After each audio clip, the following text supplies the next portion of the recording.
Un système d'équations, c'est deux équations, donc deux droites ici, où est-ce qu'on doit trouver, lorsqu'on veut résoudre un système d'équations, on veut trouver le point d'intersection de ces deux droites-là.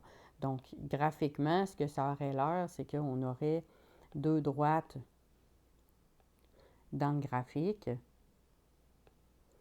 et on aurait un point d'intersection et c'est ce point-là qu'on trouve lorsqu'on fait la résolution d'un système d'équations. On peut le faire avec la table de valeurs, on peut le faire avec le graphique et on peut le faire algébriquement. Alors ici, on va voir comment résoudre un système d'équations à l'aide de la table de valeurs.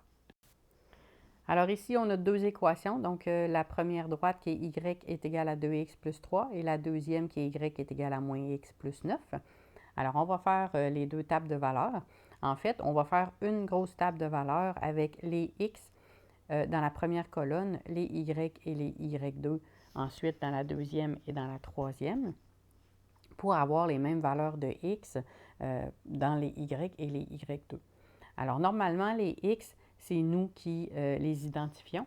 Alors, on choisit les x et ensuite, on va aller calculer les y pour être capable de résoudre le système d'équations. Alors, pour calculer le y1, lorsque x vaut moins 2, alors je prends mon x qui vaut moins 2, je vais aller le remplacer dans la règle. Alors, ce que je vais avoir, c'est y est égal à 2 fois moins 2 plus 3, qui va faire moins 1. Donc, on a les différents résultats ici dans le bas du tableau. Il me reste à aller remplir la table de valeurs avec ces résultats-là. Alors, pour le y1, on a moins 1, 1, 3, 5, 7 et 9.